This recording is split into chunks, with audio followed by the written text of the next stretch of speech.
Hello guys, welcome to League Light Academy. Today in this video, we are going to discuss how to maximize your score, especially in quant, in next 100 days. You all know CLAT का exam next 100 days में आने वाला है, okay? सो दिसंबर में schedule है. तो quant को लेके जो फियर है, क्वांट को लेके जो प्रॉब्लम है, उसको कैसे टैकल करोगे? और you know one thing, generally CLAT में जो स्टूडेंट्स है उसका बैकग्राउंड मैथ्स नहीं होता, तो ये एक प्रॉब्लमेटिक टॉपिक सब्जेक्ट कह सकते हो आप, सेक्शन कह सकते हो. तो बेसिकली क्वांटिटेटिव टेक्निक्स को लेकर मैंने कुछ फुल प्रूफ प्लान बनाया, वो मैं आज आपके साथ डिस्कस करूंगा. तो मैं स्टूडेंट को दो कैटेगरी में डिवाइड करता हूँ.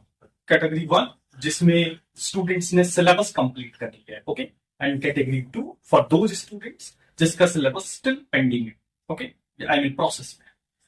तो कैटेगरी 1 के स्टूडेंट्स के लिए मैं ये बोलूंगा कि जस्ट आपने सिलेबस कंप्लीट कर लिया है तो आपके पास 2-3 थिंग्स होनी चाहिए. Like first, basic calculation. Basic calculation एक आर्ट, यू नो मैथमेटिक्स में इसका बहुत इंपॉर्टेंट रोल है. क्लैट जैसे ऑल इंडिया लेवल के एग्जाम्स जहां इतने टफ कंपटीशन है, वहां calculation speed, I mean to say जो टाइम है वो काफी क्रूशियल रोल प्ले करता है. तो आपको करना क्या है, प्रैक्टिस करनी है कैलकुलेशन स्पीड्स की. डेली आप 5, 6, 10 4 डिजिट 5 डिजिट्स के नंबर लिखो, उसको ऐड करना सीखो. लाइक मैं बोलूं 48,900, 50,400, 60,900, लाइक इस तरीके से 5-6 डेटा लिखो, उसको ऐड करो, देन कैलकुलेटर से उसको वेरीफाई करो कि आपने सही करा. बिकॉज जब टेबल ग्राफ आएगा, जब आप डीआई को सॉल्व करोगे, उसमें बहुत सारे नंबर्स को ऐड मल्टीप्लाई करना होगा, तो कैलकुलेशन काफी इंपॉर्टेंट रोल प्ले करेगा. मैंने कुछ सीट्स बनाई है कैलकुलेशंस को लेके, अराउंड 10 सीट्स, जिसमें आपको बहुत सारे कॉन्सेप्ट है. लाइक आपकी मल्टीप्लिकेशन हो गई, आपकी एडिशन हो गई, इन सबको लेके ट्रिक टेक्निक्स है. मैं वैसे हर एक क्लास में जनरली बच्चों को ये सिखाता हूं कि कैसे आप कैलकुलेशंस करोगे, लाइक 5 से डिवाइड कैसे करोगे, किसी नंबर्स को 99 से मल्टीप्लाई कैसे करोगे. सिंपल सी टेक्निक को धीरे धीरे आप करोगे. डे 1 पे किसी की कैलकुलेशन स्पीड नहीं होती है. जैसे जैसे आप क्लास में बढ़ते जाओगे, लाइक 10 क्लास 20 क्लासेस, आपकी इंप्रूवमेंट होती जाएगी. ओके, तो पहला कॉन्सेप्ट क्या है, कैलकुलेशन स्पीड्स आपको इंप्रूव करनी है. ये कैटेगरी 1 के बच्चों के लिए कैलकुलेशन स्पीड्स आपकी इंप्रूव करनी है. सेकंड थिंग्स ये है कि आप डेली एटलीस्ट 3 डीआई की प्रैक्टिस करो. सो इन 100 days daily 3 DI, which means exam तक आप 300 डीआई कर लोगे.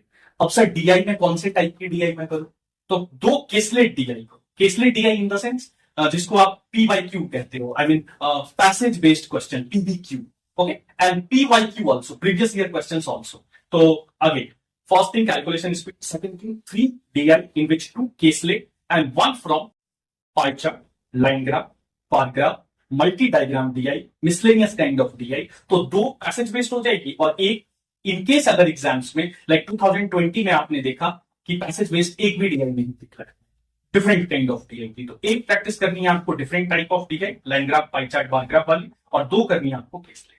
तो डेली जब आप 3 क्वेश्चंस की प्रैक्टिस करोगे इन 100 days, बिलीव मी, आप extra I mean pro level हो जाओगे. 300 डीआई बहुत ज्यादा है. तो ये 2 चीजें हो गई. आपको कैलकुलेशन प्लस डीआई की 3 प्रैक्टिस करनी है. प्रीवियस ईयर आपके टिप पे होनी चाहिए. आई मीन 2020 से आज तक जितने भी क्लैट्स के पेपर है, उन सारे पेपर के आए हुए सारे questions with sample paper. Time to time CLAT sample paper भी रिलीज करती है. तो क्लैट के सारे सैंपल्स पेपर आपके टिप पे बिल्कुल आपको क्लियर होना चाहिए. एक एक कॉन्सेप्ट क्लियर होना चाहिए. मैं आपको याद दिलाऊं, एक क्वेश्चन था चेयर पे बेस्ड बनाया था क्वेश्चन क्लैट कंसोर्शियम ने, तो उसने चेयर पे बेस्ड एक बहुत ही अच्छा डायग्राम बेस्ड क्वेश्चन बनाया था. तो क्या आपने उसकी प्रैक्टिस करी है? आई मीन जो व्यूअर्स है उसमें बहुत सारे, मोर देन 90% ने देखा भी नहीं होगा ये क्वेश्चन. ये सैंपल पेपर रिलीज हुआ था. तो मैं बोलूंगा कि आप पीवाईक्यू, पैसेज बेस्ड क्वेश्चन, ये सब पे काम करना स्टार्ट कर दो. ओके, एंड देन सिलेबस पे आते हैं. आपने जो पढ़ रखी है कैटेगरी ए वाले बच्चे, जो आपने सिलेबस फिनिश कर, तो क्या आपने ये 6 टॉपिक्स पढ़ा है क्या? Percentage, profit and loss, ratio proportion, then average, CISI and time speed distance. Once again I repeat, percentage, profit loss, CISI, average, time speed distance. तो ये टॉपिक रेशियो एंड प्रोपोर्शन, ये जो 6 टॉपिक्स मैंने बताया, ये क्लैट के लिए most important है. इसकी नॉलेज आपको होनी चाहिए. इन केस अगर आप एक्स्ट्रा भी करना चाहते हो तो मैं 3 चैप्टर एक्स्ट्रा सजेस्ट करूंगा. दैट इज मेंसुरेशन, बहुत इंपॉर्टेंट है. मेंसुरेशन आपको करनी चाहिए. देन मेंसुरेशन क्या करता है, प्रोबेबिलिटी. प्रोबेबिलिटी से बहुत अच्छे क्वेश्चन सीडीआई की बनाई जा सकती है, तो प्रोबेबिलिटी कर दो. And third one is time and work. तो ये 6 टॉपिक, 3 एडिशनल टॉपिक. तो ये आपके कैटेगरी 1 के बच्चों के लिए। मैं समराइज करता हूं चीजों को, मगअप करता हूं कि क्या क्या मैंने बोला है। कैलकुलेशन स्पीड्स को इंप्रूव करनी है, पैसेज बेस्ड क्वेश्चन की प्रैक्टिस 2 करनी है, एक एक्स्ट्रा करनी है, पीवाईक्यू आपको करनी है। देन फोर्थ, सिलेबस में ये जो 6 टॉपिक और 3 टॉपिक्स मैंने बताए इसको कवर करना है। इतना आप कर लो। इसके अदर देन सारी फोकस आपको करनी है लीगल, रीजनिंग, करंट अफेयर्स, उन सब पे, क्योंकि मैथ्स के लिए ये बहुत है। ओके, लीगलाइट एकेडमी के पास ई बुक्स है, काफी अच्छे अच्छे ई बुक्स है, मैंने खुद डिजाइन करा है उसे पैसेज के लिए। आपको more than 100 passage Legalight academy provide करती है।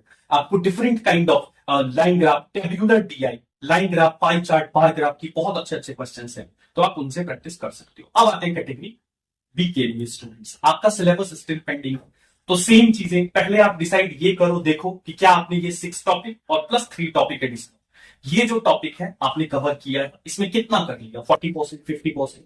तो टाइम टू टाइम आपको सबसे पहले ये करना है कि इन सिलेबस को पहले फिनिश करो। ओके, जितना फास्ट हो सके इन सिलेबस को फिनिश करो।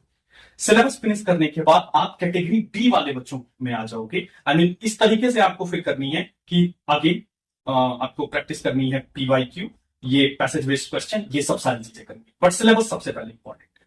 और जिसका सिलेबस अभी पेंडिंग है उन बच्चों को मैं ये और सजेस्ट करूंगा कि आपके पास ऐसा नहीं है कि आप 1 मंथ 2 मंथ में सिलेबस जैसे फिनिश करोगे तो अगले 2 मंथ में सारी चीजें आप कर नहीं पाओगे। तो सिलेबस के साथ साथ आप टाइम को ऐसे मैनेज करो, like 1 hour sir syllabus completion में दूंगा मैं, और जो हाफ एन आवर है एटलीस्ट वो प्रैक्टिस में दूंगा। ओके, नाउ मैं स्टूडेंट्स को जब पढ़ाता हूं तो जनरली फेस करता हूं कि उसकी बेसिक बहुत वीक है। बेसिक वीक है इन द सेंस, जब मैं कहता हूं पेरीमीटर, एरिया, वॉल्यूम, उसे पता ही नहीं कि एरिया और वॉल्यूम में डिफरेंस क्या है। तो अपने टीचर से आप अपने डाउट्स पूछो, क्लास के एंड में जितने डाउट्स क्रिएट कर सकते हो।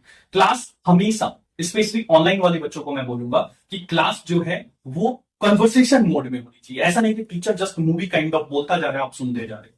क्लास में ऐसा करो, एंगेज हो जाओ, पूछो क्वेश्चंस अपने टीचर से, डाउट पूछो स्पेशली। ओके, सेकंड थिंग मैं आपको बताऊं, परसेंटेज। आज भी जब मैं क्लास में पढ़ाता हूं, एक स्टूडेंट्स को मैं 2 टाइम्स भी पढ़ाता हूं, परसेंटेज स्टिल प्रॉब्लम होती है परसेंटेज में। लाइक किस क्वेश्चन में A is what percent more than B, B is what percent less than A is what percent of B, B is what percent of A. ये काफी confusing concept है, तो इन सबको रिवाइज करो। Average के, weighted average के जो concept है उसको देखो। एलिगेशन के जो कॉन्सेप्ट है, लाइक आपको ए ग्रुप का एवरेज दिया हुआ है, बी ग्रुप का एवरेज दिया है, बोथ का कंबाइंड एवरेज दिया हुआ है, तो कैसे रेशियो निकालोगे। तो ये जो मैं कह रहा हूं, एवरेज के कॉन्सेप्ट, परसेंटेज के कॉन्सेप्ट, प्रॉफिट एंड लॉस, आपको बिल्कुल क्लियर पता होना चाहिए। डिस्काउंट क्या है, कॉस्ट प्राइस क्या है, मार्क प्राइस क्या है, मार्क अप क्या है, प्रॉफिट क्या है, लॉस क्या है, ये सारी कॉन्सेप्ट आपको क्लियर होनी चाहिए। डिस्काउंट एमआरपी पे, प्रॉफिट या लॉस किस पे होता है, ऑलवेज सीपी पे होता है। तो ये सारे कॉन्सेप्ट आपको प्रॉफिट लॉस के क्लियर होनी चाहिए। नाउ मूव करते हैं time speed distance. Time speed distance में गाइस आपको बोट एंड स्ट्रीम के कॉन्सेप्ट हो गए, आपको ट्रेन का कॉन्सेप्ट हो गया, 2 ट्रेनें क्रॉस करती है, सेम डायरेक्शन में होगा तो क्या होगा, ऑपोजिट डायरेक्शन में होगा तो क्या होगा, ये सारे कॉन्सेप्ट आपको टाइम स्पीड डिस्टेंस में करनी है। देन मैं बताऊं ratio, one of the most important chapter in mathematics. तो रेशियो में आपको क्या क्या करने हैं, रेशियो की बैलेंसिंग कैसे करते हैं, what is the meaning of ratio, how to calculate ratio. Then आप बैलेंसिंग सीखा रेशियो में आपने, देन डिफरेंट टाइप, मीन क्या होता है। देन आप देखोगे कि ये फोर्थ प्रोपोर्शन कैसे निकालते, थर्ड प्रोपोर्शन कैसे निकालते। ओके, तो मीन जो है वो कैसे निकालते, तो बहुत सारे कॉन्सेप्ट है रेशियो एंड प्रोपोर्शन में। लाइक डुप्लीकेट रेशियो क्या होता है, सब डुप्लीकेट रेशियो क्या होता, तो रेशियो प्रोपोर्शन को आपको सीखना होगा। Okay okay, so these are the important points in ratio proportion. तो मैंने आपको ये सारे जो कॉन्सेप्ट समझाए इसको आपने कर, तो category A, category B, both बच्चों के लिए मैंने बताया। और थोड़ी सी मॉक के बारे में बात करते हैं। बच्चे जैसे आप मॉक टेस्ट देते हो, तो मॉक टेस्ट में आपका जनरली आपको दिखेगा, मैंने बहुत सारे मॉक्स देखे हैं डिफरेंट जो मार्केट में भी है, आपको दिखेगा वेन डायग्राम पे बेस्ड। मैंने बहुत सारे वेन डायग्राम पे बेस्ड मॉक देखा है, तो उसकी प्रैक्टिस आपको सेपरेट करनी है। वेन डायग्राम एक ऐसा टॉपिक है जिससे डीआई बनने के चांसेस बहुत ज्यादा है। तो time and work, Venn diagram, ये सब एक ऐसा टॉपिक है जिससे बहुत ज्यादा डीआई बनने का चांस होता है। बच्चों के कॉन्सेप्ट भी चेक किए जा सकते हैं, बच्चों की प्रैक्टिस भी चेक करी जा सकती है, कैलकुलेशन स्पीड भी चेक करी जा सकती है, आईक्यू चेक करी जा सकती है, तो बहुत सारे कॉन्सेप्ट है। ओके, तो मॉक टेस्ट के रिगार्डिंग मैं ये बोलूंगा, वीक में एटलीस्ट 1 मॉक तो देना है। वीक में 1 मॉक, अगर आप डेली 3 डीआई वाली टॉप चीजें चलाते हो प्लस मॉक देते हो वीक में 1, तो डेली प्रैक्टिस वाली चीजें क्या है कि उसमें तो आप अपने आप को इवेल्युएट नहीं कर पाते हो कि कितने मार्क्स लाए आपने, कितना क्या किया, बट जो मॉक देते हो तो कॉन्फिडेंस आपका बूस्ट होता है। तो ये सारे टेक्निक्स है जिसमें मैथ्स में आप करोगे तो आपके लिए बेस्ट होगा। आई बिलीव कि ये एक छोटी सी वीडियो है जिसमें आपको बहुत सारे कॉन्सेप्ट क्लियर हुआ। सबसे इंपॉर्टेंट है क्या पढ़ना है, अननेसेसरी कुछ भी आप एल्जेब्रा पढ़ने लग जाओ, आप ज्योमेट्री पढ़ने लग जाओ, कोई यूज नहीं है उसका। आप बहुत सारे ऐसे बकवास से चैप्टर है जिसको पढ़ने लग जाओ, कोई यूज नहीं है। तो जो मैंने बोला है, टू बी वेरी ऑनेस्ट, मैं अपने छोटे भाई को, मैं अपनी सिस्टर को भी यही सेम वर्ड बोलूंगा। तो प्लीज आप इसको करो, okay. And in case any doubt feel free to ping me, अगर कुछ भी डाउट है। So thank you so much, मिलते हैं नेक्स्ट टाइम, बाय।